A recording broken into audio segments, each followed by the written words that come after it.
Hi, this is Pastor Jedidiah, and I have a quick word for you today. I just finished my Spanish class. We're studying the book of Revelations, and I'm on class number 2. And we've done all of the book of James. We've done 1 John, 2 John, 3 John, the book of Jude. Now in Spanish, we're on the book of Revelations.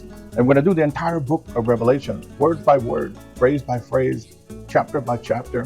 And if Jesus hasn't came back before I finish, we're going to start back in Matthew. And we're going to do Matthew all the way to Hebrews, Lord willing. And we'll have the entire New Testament in 15-minute segments on video in Spanish for the Spanish-speaking world. And it will be word for word, phrase for phrase, chapter for chapter, book per book. And it'll be easily accessible on YouTube and on social media. I want to invite you to support that. We need you to come behind us. And this is part of our Great Commission offering. And you can find that on giveonpurpose.org.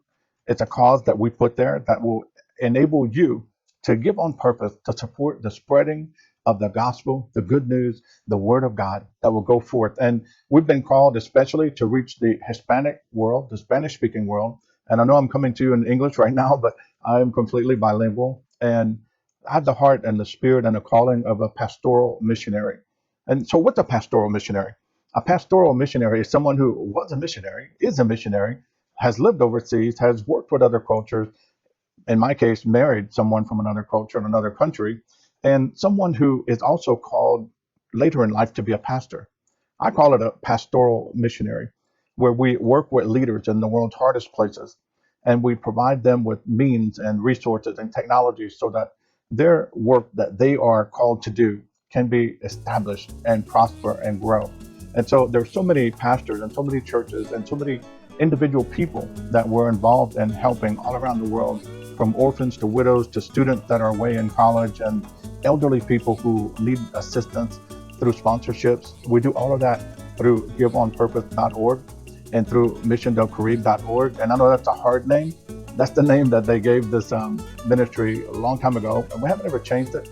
But what I did do is I put a referrer website that's called MDC 501c3. That way you wouldn't forget it.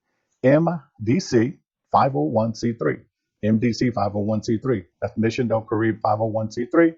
EIN 721202-161 in case you want to look us up on Charity Navigator or one of those sites. But I wanted to come to you today and just invite you to consider sponsoring this ministry. We've been working for over 30 years. I'm the president of Mission Del Carib and also the founder of giveonpurpose.org. And you can find out more about me and my calling at my personal website, that is pastorjedidiah.org. And just welcome you to go there and learn whatever you want to learn. There's a lot there. I want to leave you with a word today, and it's found in Isaiah 37 and verse 11. No, Isaiah 37 verse 31. I have terrible handwriting. I wrote it down wrong. So it's Isaiah 37 and verse 31. And I was reading the book of Isaiah the other day. And in verse 30, it talks about how this will be a sign to you. And when it gets down to verse 31, I'm going to read it to you because there's a revelation in there. It says, "And the remnant who have escaped the house of Judah shall again take root downward and bear fruit upward." I hope you heard that. The remnant who have escaped the house of Judah. Judah is known as the tribe of praise. They led the praise and the worship. Judah was the first into battle. And so it's talking about how that symbolically in our time, many churches are not meeting. People are not gathering to praise and worship in many, many churches around the United States and around the world. I talked to a friend in Honduras yesterday, and he told me that his church isn't meeting either, that they've been meeting online since February. And in fact, my wife and I, just began to go back to services at Free Chapel last Sunday. Part of it is because she fell down a flight of stairs and hurt her shoulder and had surgery and is in some rehab for her shoulder. And so we wanted to wait until she was back at her most healthy state, which she is, thank God. Even though she still has some work to do on getting her arm back into the full range of motion. But anyway, the point is that many people aren't gathering. And so here, when it talks about the remnant that escaped the house of Judah shall take root downward.